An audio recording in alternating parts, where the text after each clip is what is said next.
Well, it's 40. The Thomas and Friends television series is officially 40 years old today. Premiering on October 9th, 1984, this series would soon become one of the most popular children's shows in history, spanning 24 seasons, a theatrical film, other movies and specials, live events, merchandise, another upcoming movie, and a fan base. To celebrate the occasion, we're going to be ranking the first 7 seasons. Yep, doing another ranking video.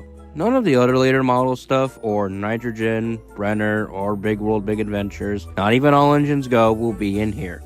This will be strictly classic Thomas seasons only. And also, this video, just to avoid copyright, some of the footage here will be flipped just in case. And by the way, all this is just my opinion. If you think a season I rank should be higher or lower on this list, that's perfectly fine. And one more thing, is that my opinion, there are no bad seasons. I like to rank them from solid to good to the best. So without further ado, here's my ranking of seasons 1 to 7 of Thomas the Tank Engine and Friends.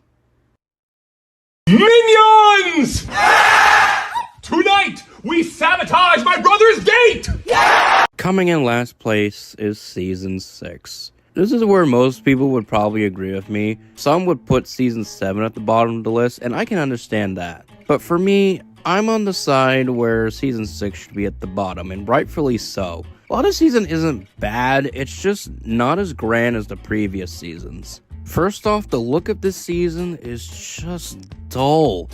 The lighting just makes Sodor either look like a cloudy day or has no life at all. Also, the matte paint jobs on the engines don't look good with the lighting either. Hell, in Season 7 music videos, they tinted some of the footage from Season 6 to fit in. And while it's not exactly good still, it looks hell of a lot better. I'm just confused on how we went from beautiful lighting from Season 5 and colorful lighting from Magic Railroad to this.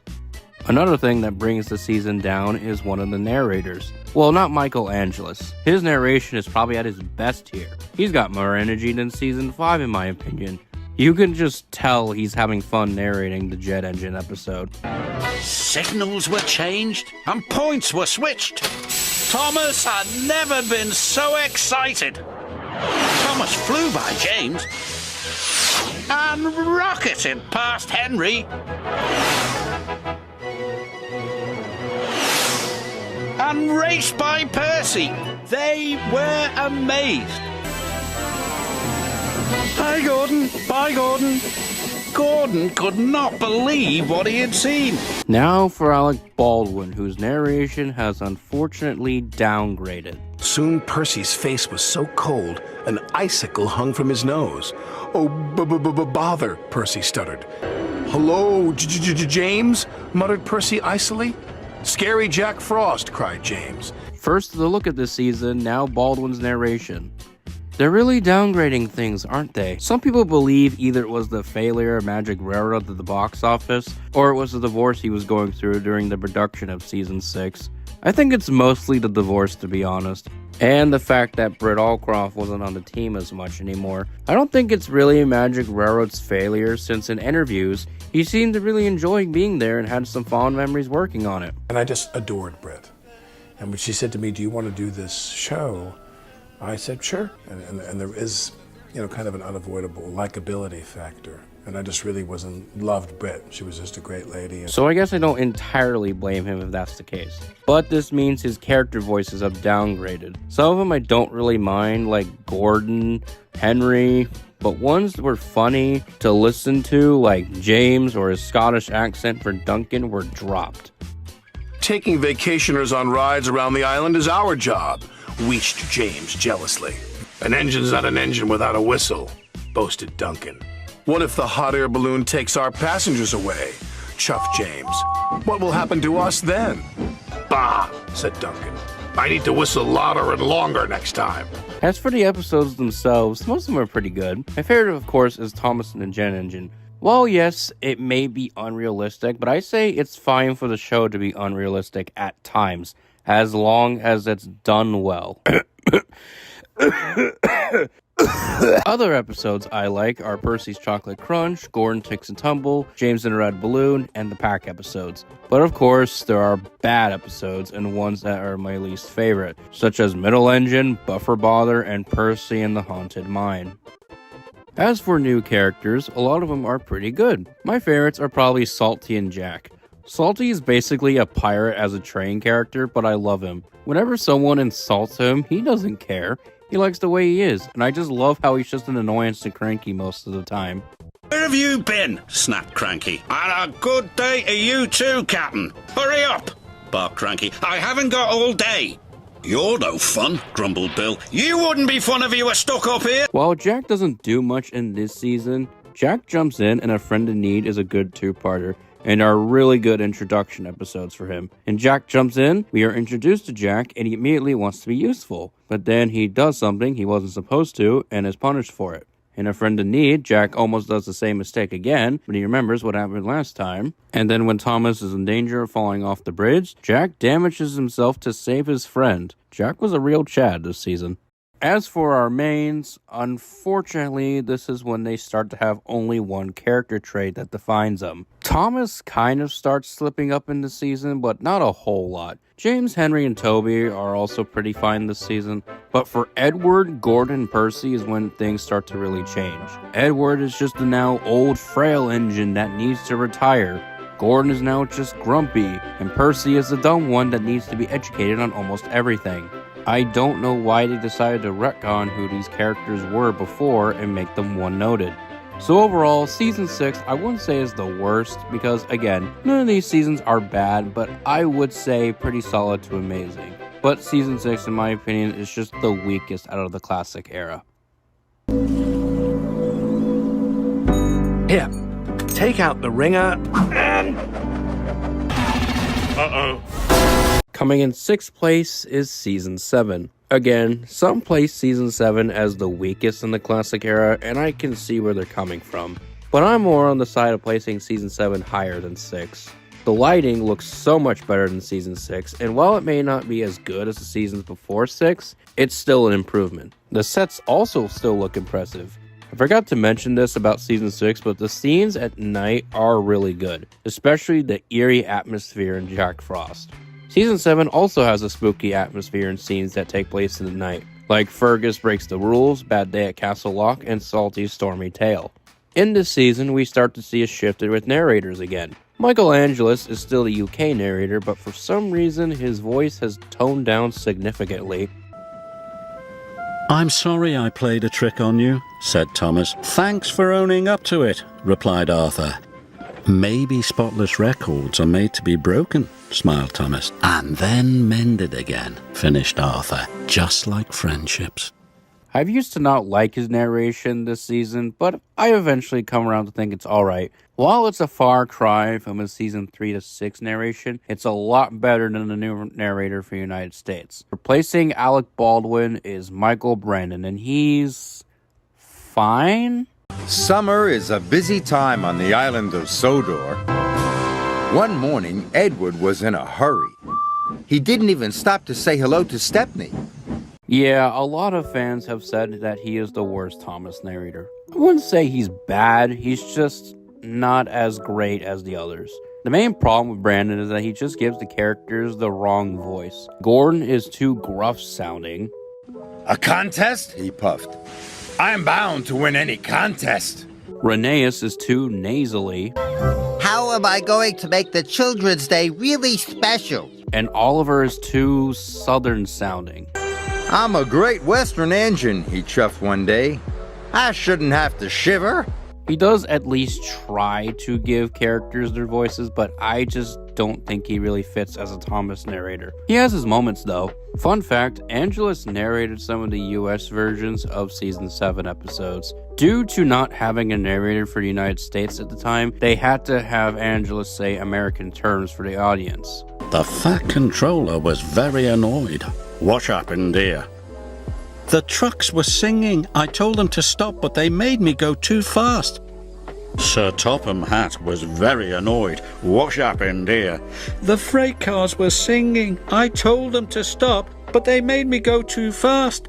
Also, season 7 was kind of weird with us Americans. Since it was the first season to have hit entertainment involved, they wanted to get this season to fit in with the rest of the rebrand in 2004. They completely changed the music, added a new theme song, and of course, new narrator. And by the time season 7 started airing in the United States, Hit's rebrand of the show was also starting.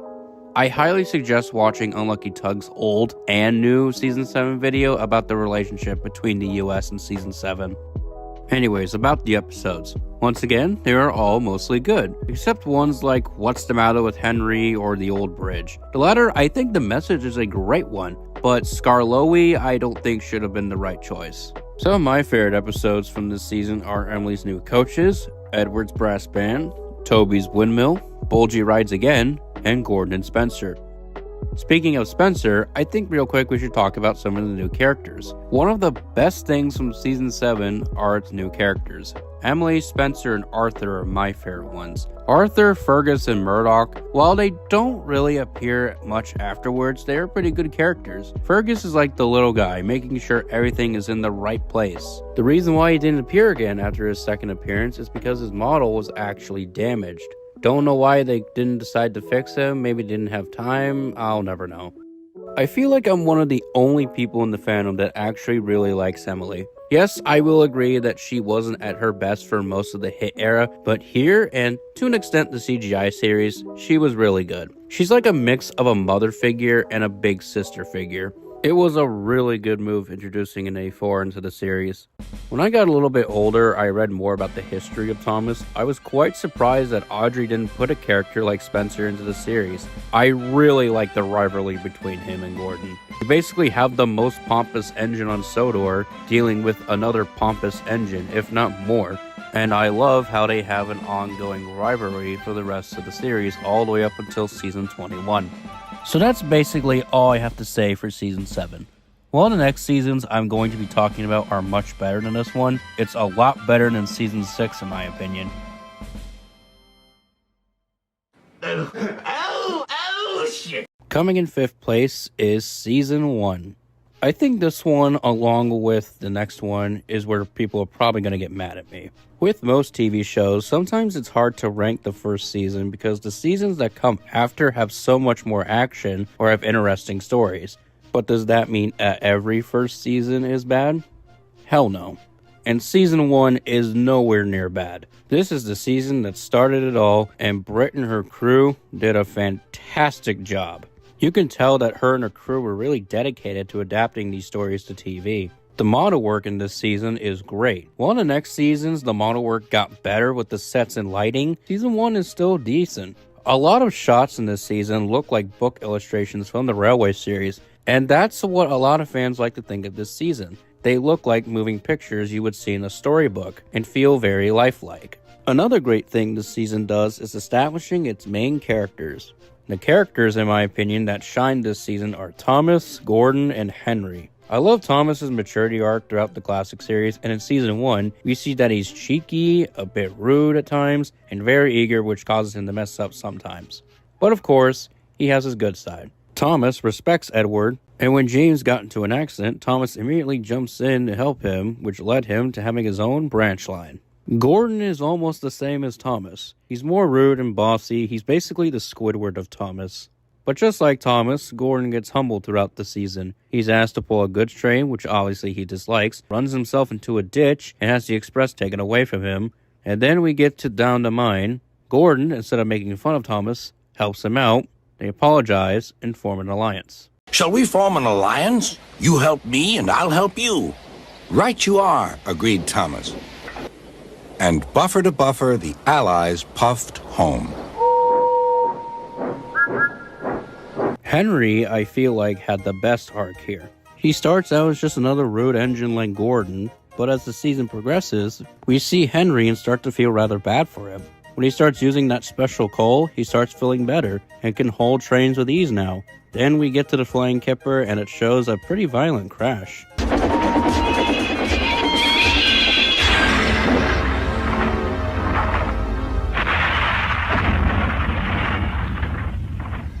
Henry!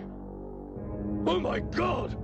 Despite getting into a horrible accident, the Fat Controller saves him and gives him a second chance by giving him a new shape and a larger firebox. And Henry is now a proper steamer, no longer needing special coal. What a Chad. The characters' themes are probably one of the catchiest tunes in the TV show. Michael Donnell and Junior Campbell have done a great job with them.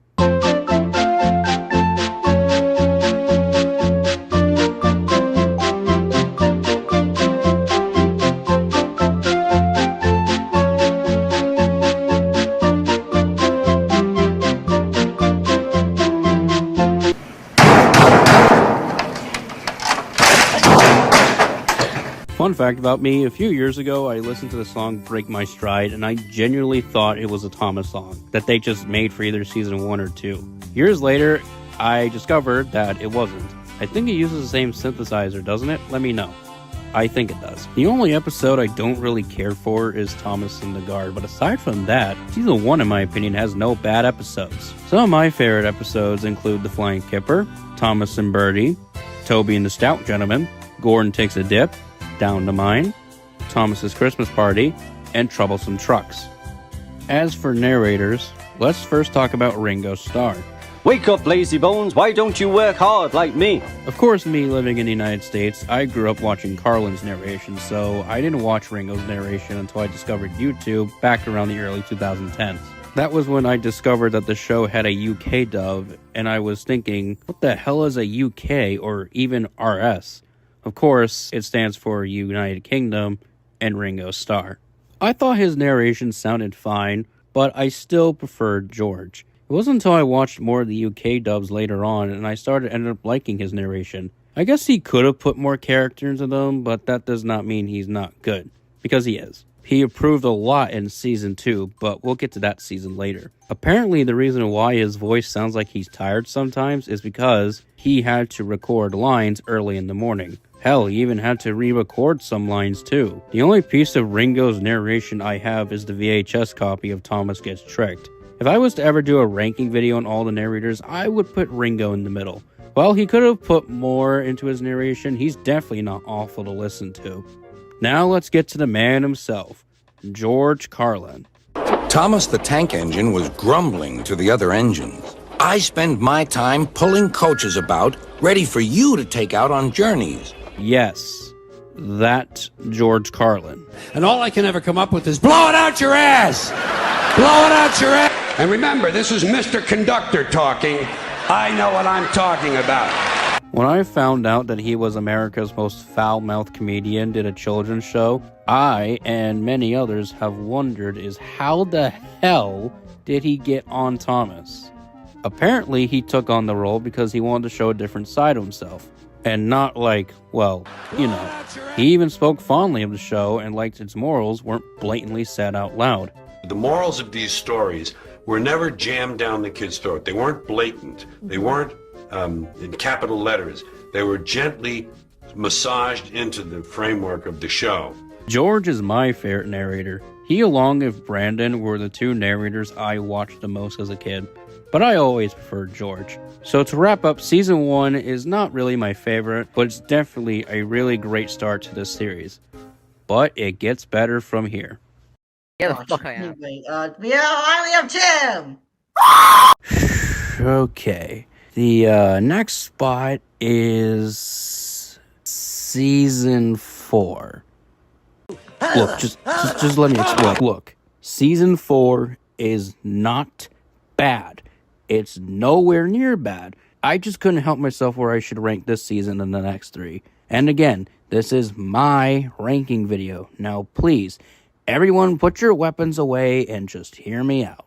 A lot of fans have said that this is the best season of the series. And even though I personally prefer the next 3, I don't blame them for thinking that this should be the best. Season 4 has a lot of great episodes, mostly from the Scar-Louie Railway and the Stepney Saga. The reason why they didn't introduce narrow gauge engines in the previous seasons was because the tech just wasn't there back then. But this time they did. But it was not an easy job.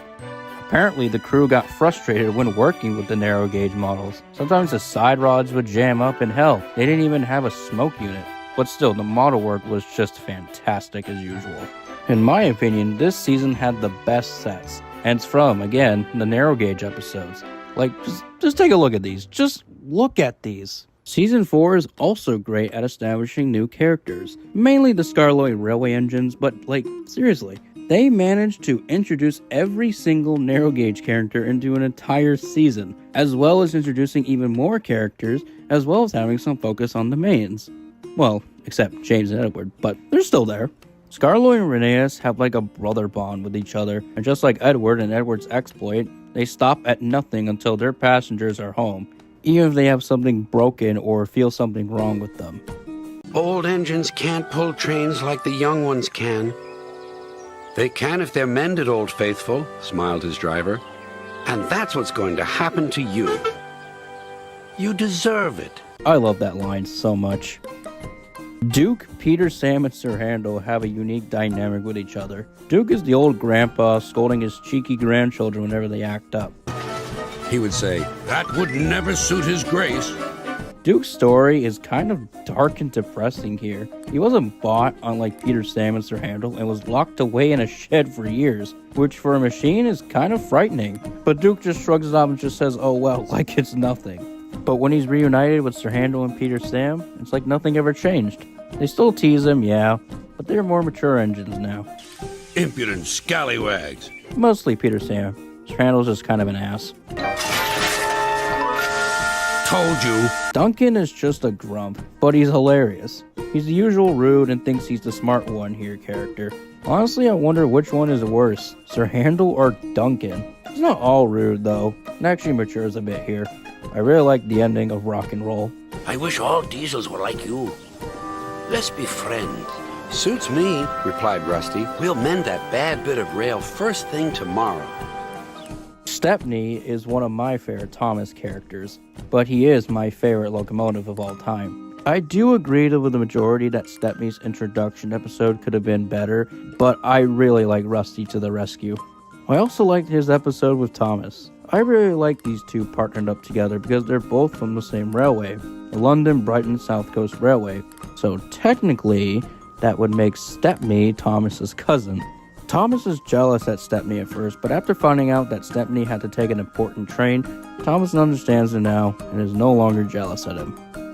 The music for this season is just beautiful and very calm sounding a lot. A lot of people say Season 5 has incredible cinematic sounding music, but honestly, I think Season 4 is where the cinematic music started.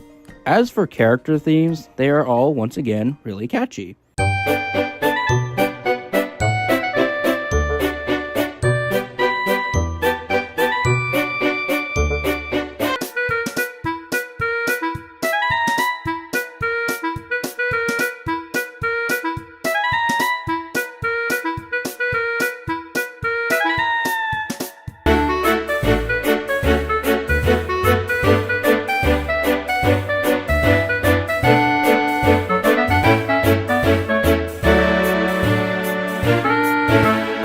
As for episodes, well, it's pretty obvious at this point. There's so many great ones. My favorites being Gallant Old Engine, Special Funnel, and yes, Rusty to the Rescue. My personal favorite episodes of all time are in my top 10. They're both Toad Stands By and Thomas and the Special Letter. Even though I wish Toad Stands By was in Season 3 after Oliver owns up, I still enjoy this episode a whole lot. This episode made Oliver one of my favorite characters. He gets into trouble by the trucks, and what does he do in return? He literally rips the leader apart.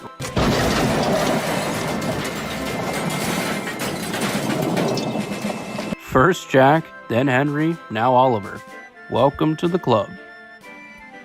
As for Thomas and the Special Letter, I really like this episode. It's one of those episodes that just feel really grand in my opinion. In fact, this episode is the show's 100th episode and was one of the inspirations for the Magic Railroad movie. But we'll talk about that for a different day. Oh yeah, and the crash is pretty cool too.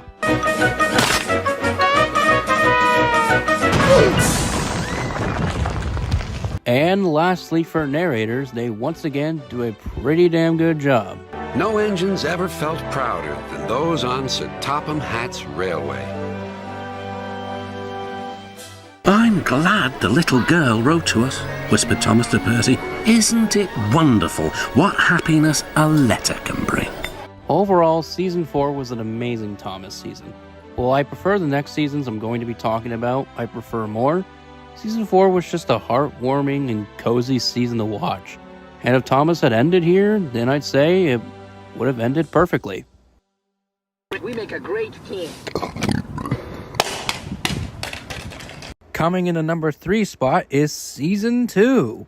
These next 3 were hard to place for me, but I couldn't help myself. But I still love Season 2. After the Season 1 success, a second season was greenlit, and they've done one hell of a job with this one, and definitely made some improvements from last time. First, I want to talk about Ringo's narration. I still think George Carlin is a bit better. I think this time, he and Ringo are tied for me. Sometimes he does better than George. The last load poured down. "Help! Help!" cried Thomas. "Get me out!" The last load poured down. "Help! I'm choking!" cried Thomas. "Get me out!" Also, just holy crap, this season makes the engines look like dicks. Some people say Season 5 has a lot of characters acting like dicks, but I think Season 2 has a lot more dickish moments from a lot of the characters. Mostly Thomas. If we hurried across the viaduct, it might collapse, and then you'd have no passengers at all. What would you do then? Run my train on time, for one thing. "Your ugly phiz is enough to frighten anyone," said Thomas. "You're like ugly indeed. I'm green caterpillar with red stripes. You crawl like one, too." Another great thing about Season 2 are, of course, its new characters. My favorite new characters, and they are one of my favorite characters, are Donald and Douglas. They are probably one of the most badass characters of the entire series. They stand for no nonsense, and if you mess with them, you better watch out. "Spite doggy, would you? Take that!" "Oh! Oh!" cried the van. "There's more coming should you misbehave." Even though it wasn't fully completed, I really wish that they kept this moment where they come up to Gordon and Henry about making fun of their whistles in the Railway series. And even though they messed up twice, they are still determined and continue to be hard-working engines to have them both stay, which is why also The Deputation is a great episode and is one of my favorite episodes from this season. The other characters are Duck, Diesel, Daisy, Bogo, Bill, Ben, Trevor, and Harold. All of them are also pretty good characters as well. I really like how they started to introduce Diesels into the show now, and with these 3, they have different personalities. Diesel is, of course, what a lot of Diesels are. Rude, cocky, and boastful. Daisy, who's also kind of the same as Diesel, but not as much. She does get humbled at the end though. And Bogo is the Diesel that's different from most others. He and Diesel are complete opposites of each other. While he doesn't really do a whole lot throughout the series, he's still a fan favorite character, and even the fandom gave more to him. While I think Donald and Douglas are better, Bill and Ben are pretty funny characters. I love how both these small tank engines not only managed to scare a big Diesel, but also gave Gordon a scare too. The music for this season is also the same as Season 1, but has a lot more better sounding themes. Most notably, Edward's theme.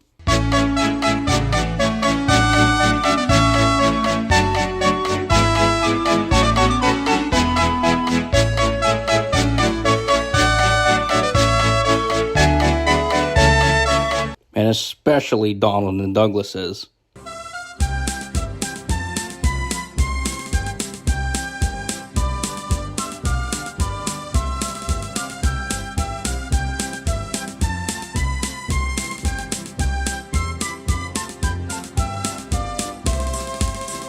As for episodes, once again, they are all fantastic. Well, except one. Number 1 favorite is Edward's exploit.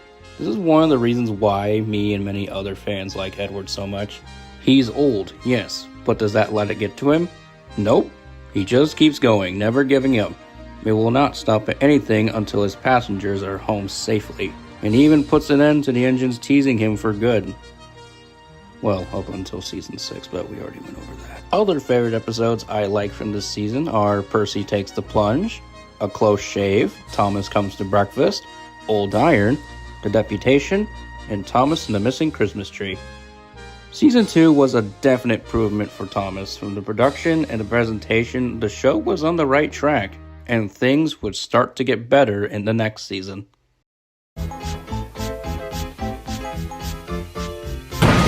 Coming in second place is Season 3. Again, I had trouble deciding where I should rank this one and the next, but soon enough, I decided to put it here. After Thomas's 5-year hiatus, David Minton decided to take his modeling skills to another project he was working on called Tugs, Thomas's short-lived sister series. And Britt Allcroft decided to take Thomas to the United States and Japan.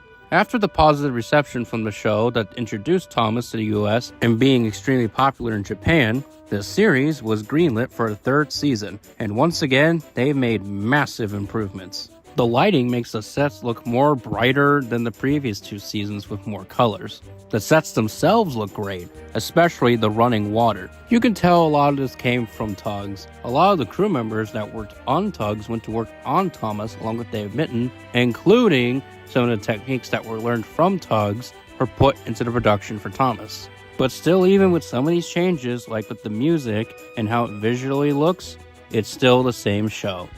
My favorite thing about Season 3 is that it explored more of the characters and gave them either an interest, something to be proud of, showing more sides to them, or even character growth.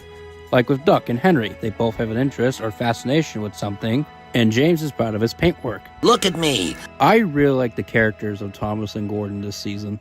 Thomas, I especially like his character this time. In Season 1, Thomas was cheeky, and in Season 2, he was still cheeky, but of course, was a dick, as I said earlier.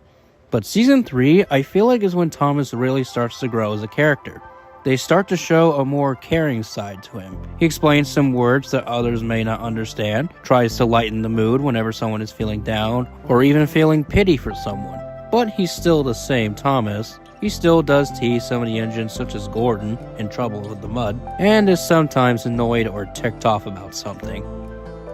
As for Gordon, well, he's the same old Gordon, but this time they show a more wise side to him. In trouble with the mud, he warns James about slipping up on the hill, but James of course doesn't listen and ends up slipping back down the hill anyway. Gordon teases him, but instead of continuing teasing, he helps James up the hill. You know, I just love it when characters have more than one trait to them. For new characters, we got only 4, and they're all pretty great. Oliver, Toad, Mavis, and Bulgy. My favorite newbie this season is Oliver, and he's also another one of my favorite characters, along with Mavis. He has such a fascinating story of his escape from the scrapyards, and this would be a recurring thing for the next episode. He becomes very cocky after receiving praises from the big engines and ends up getting into trouble with the trucks. And even though the story wasn't adapted until the next season, Toad Stands By is what made him one of my favorites, which I already described earlier. Don't mess with old Ollie. The other character I want to talk about is Mavis. Mavis is, in my opinion, one of, if not the most underrated character in the entire show. She has a pretty good arc. She's very feisty and thinks she can do everything better than Toby and doesn't need advice. But we know how that turned out, didn't we? Having trouble, Mavis? Chortled Toby. I am surprised. You. She asks the trucks to play a trick on Toby. It backfires, but does save him from almost falling off a bridge and later apologizes to him. Then she gets to come down the line outside the quarry. Some of my favorite music pieces from this season are Oliver's Escape,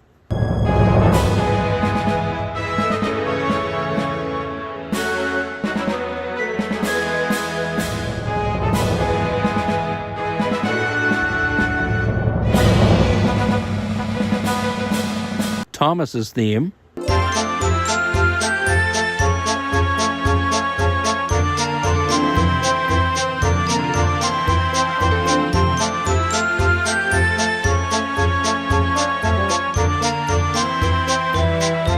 and the end piece from Henry's Forest and All at Sea.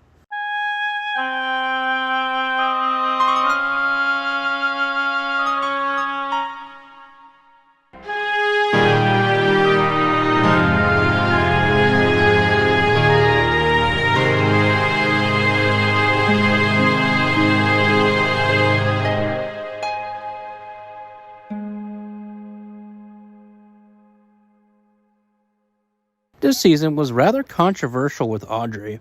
Back then, the deal was that all stories had to be based on Railway Series stories or magazine stories. This is the first season to not have every single story be from the books, and Audrey was kind of pissed off at that. The episode I'm referring to is Henry's Forest. This episode was hated by Audrey due to the fact it broke railway practice, which is called Rule 55. What responsible driver would stop as if he was in a roadside lay-by? You can't do it. They showed a lamentable ignorance of Rule 55. And what is Rule 55? Rule 55 is the protection of trains when they come to a stand, reminding of the signalman of the position of your train, sending your fireman within a minute, 2 minutes to the signal box to sign the book and ensure that the signalman is aware of your position on the track. That's Rule 55. I can understand why he may not like this episode or its concepts, but in my opinion, I think this is an amazing episode. Again, it shows a different side to Henry that we've never really seen before. Season 3 has a rather interesting range of episodes. Most of them are good, some of them are alright. My favorites being Henry's Forest, No Joke for James, All at Sea, Buzz Buzz, Thomas and Percy's Christmas Adventure, and of course, Escape. I feel like one of the only few people that really loves Season 3.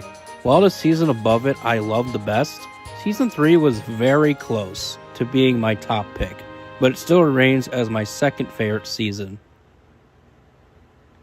And now, we finally reached it. Season 5. Kind of a no shocker. What's up with Season 5? Why do we all love it so much? This season goes all out on a lot of things, like with its stories, music, sets, and tones. This season was apparently supposed to be a sizzle reel for Magic Railroad to show what Thomas could do on a cinematic scale. But honestly, as much as I love Magic Railroad, Season 5 is more cinematic than the movie. Hell, even The Great Discovery feels more cinematic with all the model work in it. Speaking of model work, in Season 5, absolutely insane with a lot of disaster episodes or spooky ones, such as Cranky Bugs, Put Upon Percy, Toby and the Flood, Duncan Gets Spooked, Thomas Percy and Old Slow Coach, and so many others. This season feels almost completely different from the previous 4 seasons, due to none of them being based off Audrey stories anymore. The crew now had freedom to do whatever the hell they wanted, but they still made it feel like Thomas, with its writing, dialogue, and characters. Heck, even some of its stories could fit into the Railway series. Some of them, not all of them. Audrey would destroy the universe if you saw some of these stories.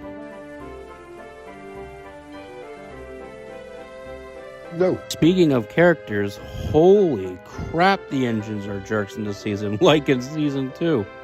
I can't see any, said Percy. Where are they? Any what? Ideas above the station. The sky's empty. Like your smoke box, Percy, laughed James. But Gordon was still grumpy. One day I'll show you just what a big engine can really do. So what can a big engine really do? Not speak to silly little green engines for a start, replied Gordon. If you can't push cars properly, Henry, why not talk to a tree instead? You know how much you like the forest. Why, James? I'm the one who needs a new coat. Look at me. I'd rather not, retorted James. You're not a pleasant sight, and wouldn't understand the needs of a really important engine. Pah! You're late.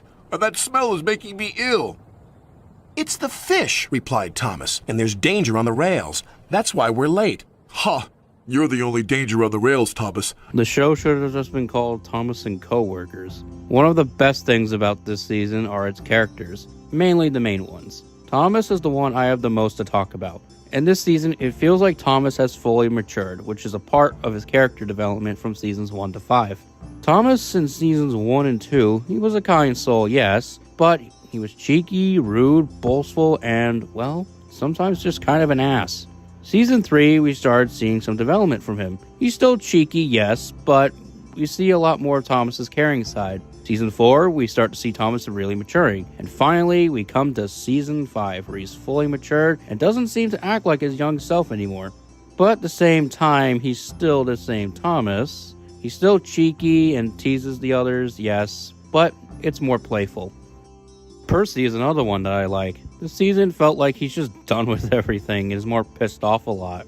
which makes sense considering for the past couple seasons he's just been pushed around and teased a lot for a mistake, but this time he sometimes snaps back. All right, then, Arsdale End. That's my home, replied Toby. That's why I like it, especially when you're there and not here saying I'm silly. George Carlin departed from the show to focus on his stand-up comedy sketches, and Alec Baldwin took over as the new narrator for the U.S. One day, Sir Topham had arranged with Thomas the Tank Engine to take his wife and grandchildren to the seaside. The sun shone, and everywhere looked splendid. I think Baldwin does a very good job, at least in this season. While George Carlin is my favorite, I still think Baldwin is a great addition to the lineup of narrators. The great aspects of his narration are his character voices. Bill, Ben, James, Gordon, Sir Topham Hatt, and Old Bailey. I prefer Baldwin's Gordon voice in Season 6, but here, even though it's not my ideal Gordon voice, it sounds like Gordon's just dumb. And at the same time, it's hilarious. I just can't get up to speed. What a boring view. Important engines like me should have a panoramic view, where I can see people and people can see me. Sounds like Baldwin's trying to do a Patrick Star impression, but with Gordon. Michael Angelis once again puts on an amazing performance. Like I said before, to me he sounds like he's got more energy in the next season. I'm not saying he's not the same energy here. He absolutely does. Faster! Faster! As fast as you want! On! Faster! Yikes! What was that? Exclaimed James. Since this season was going all cinematic, another one of the things I love about the season is its music. The themes of the characters, like Thomas's,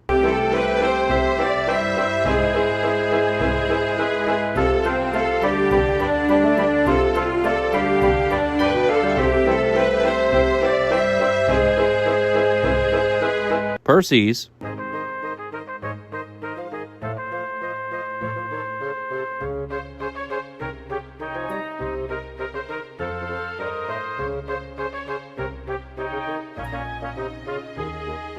and Oliver's.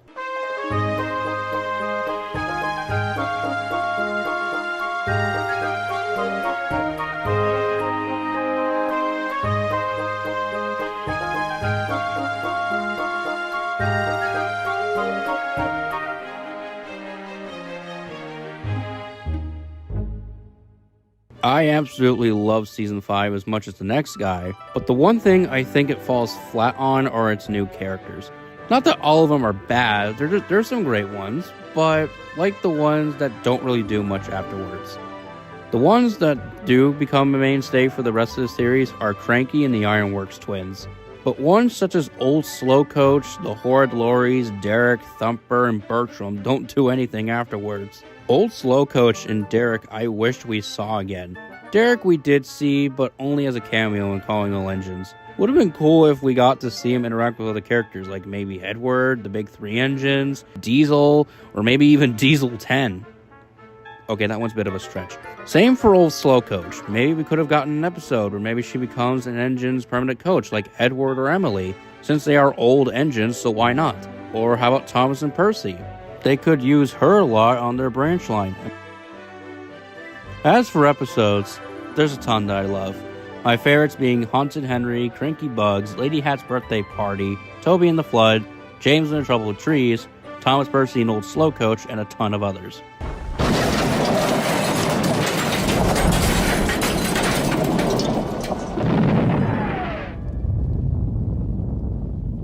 The only bad episode would have to be Gordon and the Gremlin. It just has a very weird plot and it doesn't really make any sense. Overall, Season 5 was definitely the peak of Thomas. Even though the stories were no longer being adapted from the Railway series anymore, the crew still managed to make it feel like the same show, and they could have done whatever to the show after Audrey's passing, but they didn't. That just shows how much they cared when they did this season. Most of the companies wouldn't really do that, especially today. Season 5 and basically Classic Thomas as a whole is a time capsule of children's media from the past. The stories were fun, the characters were interesting, and the crew members had a lot of freedom and creativity back then.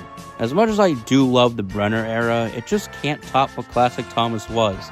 And seasons 8 to 16, of course, weren't all that great. If All Engines Go ever got canceled and Thomas was ever getting another reboot where they go back to what worked and what made Thomas, that would be great. But since children's media is different now, I can say that we'll probably never see something like Season 5 ever again. But it's something that's timeless and can always come back to, which is why Season 5 is my favorite season of Thomas the Tank Engine.